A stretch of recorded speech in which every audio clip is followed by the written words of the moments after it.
ओम नमः शिवाय। आज मैं आप सबको प्रदोष व्रत कथा सुनाऊंगी। इस वीडियो में आप सब लोग मेरे वीडियो के अंत तक बने रहिएगा। माता रानी की कृपा दृष्टि आप सबको ऊपर बनी रहे। तो चलिए सुनते हैं प्रदोष व्रत कथा। जब भी प्रदोष सोमवार के दिन पड़ता है तो उसका महत्व कई गुना बढ़ जाता है, क्योंकि प्रदोष व्रत की तरह ही सोमवार का भी दिन भगवान शंकर जी का माना जाता है और भगवान शंकर जी का व्रत रखा जाता है सोमवार के दिन भी।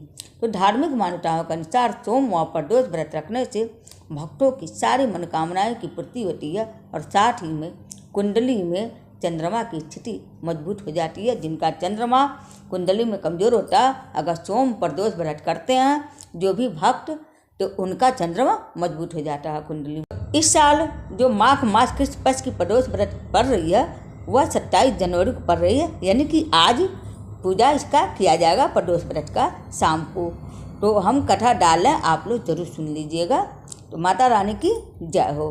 प्रदोष व्रत कथा के अनुसार एक नगर में एक ब्राह्मणी रहती थी। उसके पति का स्वर्गवास हो गया था, इसलिए वे भीख मांगकर अपना और अपने पुत्र का पेट भरती थी। एक दिन जब ब्राह्मणी घर से लौट रही थी तो इसे एक लड़का घायल अवस्था में मिला। ब्राह्मणी उसे अपने घर ले आई। ब्राह्मणी नहीं जानती थी कि वह विदर्भ का राजकुमार है।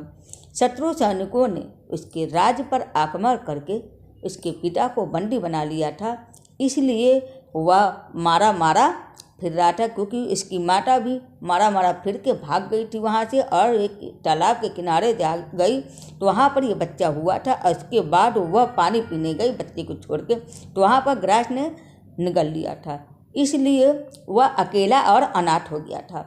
राजकुमार ब्राह्मणी के घर रहने लगा। एक दिन अंशुमती नामक एक गंधर्व कन्या ने राजकुमार को देख लिया और वे उस पर मोहित हो गई, जिसके बाद अंशुमती अपने माता पिता को राजकुमार से मिलाने लगी।